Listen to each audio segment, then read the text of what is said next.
Friends, শীতের ভিতরে মাত্র 5টি ভুল করলেই আপনার মৃত্যুর কারণ হতে পারে। শীতের মধ্যে কোন 5টি ভুল কাজ আপনার জীবননাশের হুমকি স্বরূপ হয়ে যায়, আপনার ব্লাড প্রেশারকে অনিয়ন্ত্রিত করে দেয়, বুকে ধরপড়ানি, ডায়াবেটিক অনিয়ন্ত্রণে নিয়ে আসা, কিংবা আপনার দেহের হাত পায়ে প্রচণ্ড ব্যথা সমস্যা বা আর্থ্রাইটিস রোগটিকে বাড়িয়ে দেওয়া, কিংবা আর্থ্রাইটিস রোগ তৈরি হওয়ার মতো সমস্যা তৈরি হওয়া, এরকম বিভিন্ন সমস্যা, কিংবা হাত পা একদম ঠান্ডা অসাড় হয়ে হাইপোথার্মিয়া রোগের মতো হতে পারে। কোন কারণে? এই 5টি গুরুত্বপূর্ণ ভুলকে শুধরে নিলেই কিন্তু আপনি সহজভাবেই সুস্থ হতে পারেন।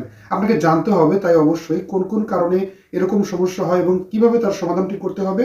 আজকে ঘরোয়া উপায় একদম বিনামূল্যে সহজেই সমাধান সম্পর্কে আলোচনা, তাই না কেটে সম্পূর্ণরূপে আজকের ভিডিওটি দেখবেন। যারা সময় স্বাস্থ্য কথা চ্যানেলটি সাবস্ক্রাইব করেনি তারা অবশ্যই চ্যানেলটি সাবস্ক্রাইব করবেন। চলুন গুরুত্বপূর্ণ আলোচনাতে চলে যাওয়া যাক।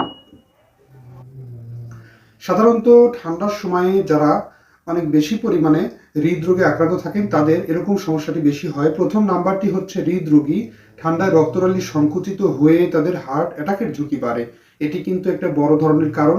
দ্বিতীয় নম্বর কারণটি হচ্ছে স্ট্রোকের ঝুঁকি বাড়ে। শীতের সময়ে সাধারণত রক্ত ঘন হয়ে স্ট্রোকের কারণ হয় ব্রেনের ভিতরে রক্ত ক্ষুদ্র কণিকাগুলো সঠিকভাবে পৌঁছাতে না পেরে ব্যর্থভাবে রক্ত পৌঁছাতে সমস্যা হয়। এতে করে ব্রেন স্ট্রোকের ঝুঁকি বহুগুণে বেড়ে যায়। তৃতীয় নম্বরটি হচ্ছে বৃদ্ধ বয়সী বা 60 বছরের বেশি বয়সে হাত পা ঠান্ডা হয়ে আসে, অসাড় হয়ে আসে, কারো কারো হাইপোথার্মিয়া প্রবলেম তৈরি হতে পারে। এবং চতুর্থ নাম্বারটি হচ্ছে ডায়াবেটিক রোগীদের, যাদের হাঁটা চলাফেরা কম আছে, শীতের সময়ে নড়াচড়া করতে ব্যর্থ হওয়া, এটি কিন্তু তাদের একটা বড় সমস্যা এবং এ কারণে কিন্তু ডায়াবেটিক অনিয়ন্ত্রিত সমস্যা তৈরি হতে পারে। এবং পঞ্চম নাম্বারটি হচ্ছে শীতের সময়ে কারো কারো পানি পানের জটিলতা, পানি পান কম করেন, ঠান্ডার সময়ে তাদের অঙ্গ এবং শরীরের নড়াচড়া কমের কারণেও কিন্তু তাদের আর্থ্রাইটিস সমস্যা বহুগুণে বেড়ে যেতে পারে। এবং কম পানি পানের কারণে দেহের হাড়ের ভিতরে সাইনোভিয়াল ফ্লুইড শুকিয়ে আসে, এতে করেও কিন্তু আর্থ্রাইটিস রোগটি বহুগুণে বেড়ে যেতে পারে। কিভাবে করবেন এর সহজ সমাধানটি, এবং এই 5টি শীতকালে বেড়ে যাওয়ার কারণে বা শীতকালের কারণে 5টি রোগ থেকে মুক্ত হতে চাইলে আপনাকে কিন্তু সুস্থ হতে সহজ উপায় অবলম্বন করতে বলছি, যেটি বিনামূল্যে আপনি অতি সহজেই সমাধান করতে পারেন। নাম্বার 1 হচ্ছে গরম কাপড় নিয়মিত ব্যবহার করুন, শরীরে পরিধান করার চেষ্টা করুন। দ্বিতীয় নম্বরটি হচ্ছে হাত পা সবসময় ঢাকা রাখার চেষ্টা করুন, পায়ের মোজা, প্রয়োজনে হাত মোজাও ব্যবহার করতে পারেন।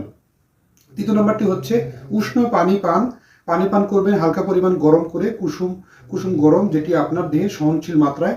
চতুর্থ নম্বরটি হচ্ছে শরীরকে সক্রিয় রাখুন সবসময়, অর্থাৎ দিনে অন্তত 30 মিনিট সময় সকালে এবং সন্ধে 30 মিনিট সময় আপনি হাঁটার চেষ্টা করুন, হাত পা নাড়াচাড়া করে জোরে জোরে। ইনঅ্যাক্টিভ থাকলে আপনার দেহে ক্ষতি হয়, কেননা আপনার রক্ত সঞ্চালন প্রক্রিয়া ব্যাহত হয়। এবং আপনি যখন লম্বা সময় ধরে হাঁটছেন হাত পা ঝাঁকিয়ে বা নাড়িয়ে, তাহলে আপনার ক্যালোরি খরচ হয়, আপনার ব্লাড প্রেশার নর্মাল ভ্যালুতে ফেরে, দেহের ক্ষতিকারক কোলেস্টেরল কেটে আপনার দেহে রক্ত সঞ্চালন প্রক্রিয়া স্বাভাবিক থাকে। এবং হার্টের একটা এক্সট্রা প্রেশারের কারণে নিয়মিত আপনার হার্ট থেকে ব্রেন পর্যন্ত রক্ত সঞ্চালন, যে সমস্ত ভেইন এবং আর্টারি সজাগ থাকে, যেটি খুব দ্রুত আপনাকে স্ট্রোকের ভাব কিংবা প্রাইমারি স্টেজে থাকলে তা কাটিয়ে সুস্থ করতে সাহায্য করে।